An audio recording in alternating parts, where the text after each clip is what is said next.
Sebagai pengurus korporat yang dah lama makan garam, anda mesti banyak habiskan masa rancang mesyuarat dan susun struktur pasukan yang paling sempurna kan? Tapi, anda perasan tak yang sebenarnya ada satu rangkaian bayangan yang beroperasi kat pejabat anda setiap hari? Rangkaian yang selalunya lebih pantas dan kadang-kadang lebih dipercayai oleh staf berbanding memo rasmi yang anda hantar tu. Hari ni, kita akan tengok panduan untuk kuasai komunikasi pasukan yang rasmi dan pada masa yang sama, macam mana kita nak gunakan kuasa tersembunyi habar angin kat pejabat tu. Kalau anda nak tingkatkan kesetiaan staf dan jadi pemimpin yang lebih mantap, penerangan ni memang untuk anda. Okey, untuk agenda hari ini, kita akan mulakan dengan saluran formal pasukan anda, lepas tu padanan tugas dan rangkaian, realiti khabar angin organisasi, kenapa pekerja percaya gosip, dan kita akan tutup dengan strategi pengurus mengintegrasi saluran. Jom kita mulakan dengan bahagian pertama, saluran formal pasukan anda. Mari kita bandingkan dua struktur pengurusan yang biasa kita jumpa. Pertama, rangkaian rantaian. Bayangkan ia macam talian pemasangan kad kilang. Maklumat dan tugas bergerak satu persatu, langkah demi langkah. Tugasan CA bergantung pada CB. Walaupun kerja boleh siap, tapi sebab interaksi sangat terhad, moral kumpulan selalunya akan jatuh sebab pekerja rasa macam terasing. Sebaliknya, kita ada rangkaian roda. Kat sini, semua maklumat berpusat sepenuhnya pada anda, iaitu pemimpin. Rangkaian ni sebiji macam jurulatih bola sepak yang bagi arahan terus kat pemain secara individu, tapi tak bagi diorang bincang strategi sesama sendiri kat padang.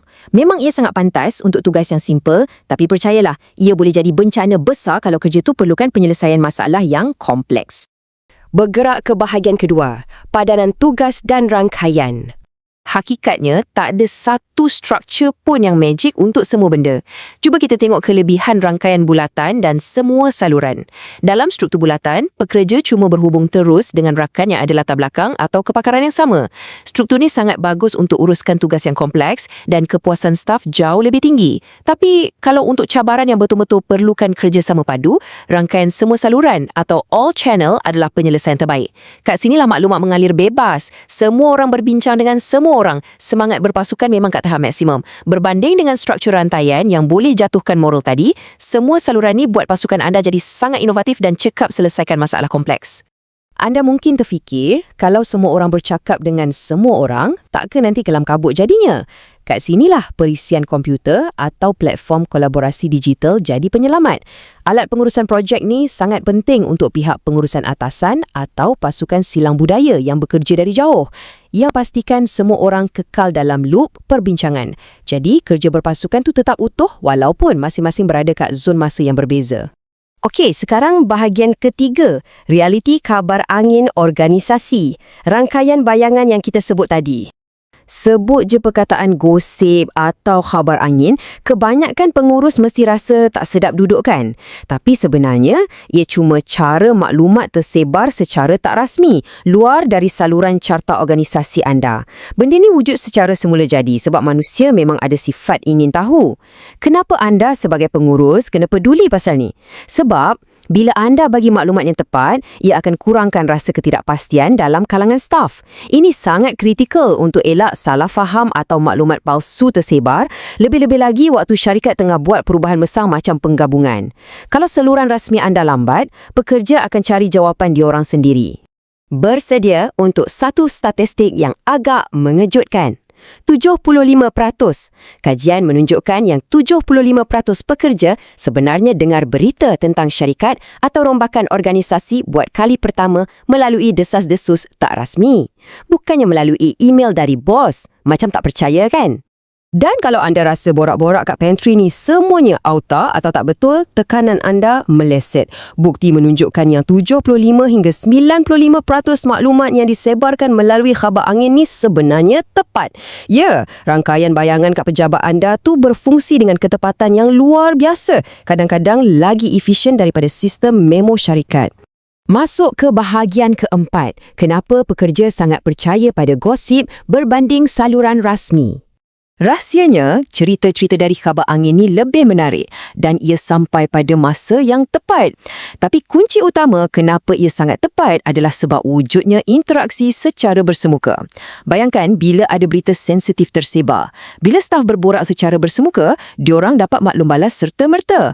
Boleh tengok riak wajah, baca bahasa badan dan terus betulkan kalau ada yang salah faham pasal berita tu. Ia halang salah tafsir yang selalu jadi kalau kita sekadar baca ayat yang mendata dalam email. Malah, kawan-kawan sekerja pun boleh terus sahkan fakta masa tu juga. Rangkaian tak rasmi ni selalunya bergerak dalam dua cara, rantaian gosip dan rantaian kelompok. Dalam rantaian gosip, ada satu individu yang sangat berpengaruh dan dia akan jaja cerita tu terus kepada semua orang. Manakala, dalam rantaian kelompok pula, seseorang cuma kongsikan info tu dengan beberapa kawan rapat yang dipercaya, lepas tu kumpulan tu kongsi pula dengan kawan-kawan diorang. Dua-dua struktur ni memang kelajuannya tak masuk akal. Tapi, rantaian kelompok selalunya lebih tepat dan boleh dipercayai. Sebab apa? Sebab fakta disahkan berulang-ulang kali oleh kawan-kawan rapat tu sendiri berbanding rantaian gosip yang cuma bergantung pada pemahaman satu individu je. Akhir sekali, bahagian kelima, strategi pengurus mengintegrasi saluran. Macam mana nak gunakan benda ni sebaiknya? Kita tahu saluran tak rasmi ni pantas, tepat dan pekerja pun lebih percaya. Jadi, apa langkah anda sekarang untuk gabungkan saluran rasmi dan tak rasmi ni demi kebaikan pasukan? Pertama sekali, maksimumkan aliran maklumat rasmi anda, biar setelus yang boleh. Langkah kedua, jangan sekat desas-desus tu. Sebaliknya, sertai dan fahami alirannya. Pengurus boleh pantau dan secara halus pengaruhi gosip tu dengan memasukkan fakta yang betul ke dalam kumpulan, supaya mesej anda selari dengan apa yang diorang sembangkan. Langkah ketiga, gunakan apa yang anda dengar tak rasmi tu sebagai kitaran maklumat balas. Jadikan ia panduan untuk kenal pasti kebimbangan staf dan selesaikan ia secara rasmi. Langkah keempat, dengan mendengar luahan staf, anda sebenarnya sedang membina kepercayaan dan kesetiaan. Pasukan yang rasa suara diorang didengari, komitmen dan produktiviti diorang confirm akan melonjak naik. Sebagai pemimpin yang hebat, sedarlah yang tindakan anda mendengar tu akan sentiasa meningkatkan kepercayaan seluruh pasukan. Bab kata pepatah, pengurus yang berjaya tidak mendiamkan kabar angin. Mereka mendengar akar umbinya untuk meningkatkan keberkesanan organisasi. Kuasa sebenar anda sebagai pengurus bukannya terletak pada sekuat mana anda nak kawal pergerakan maklumat, tapi pada sebaik mana anda gabungkan saluran komunikasi rasmi dan bayangan untuk perkukuhkan pasukan anda. Macam, menarik kan? Terima kasih sebab luangkan masa dengan sesi penerangan kita pada hari ini.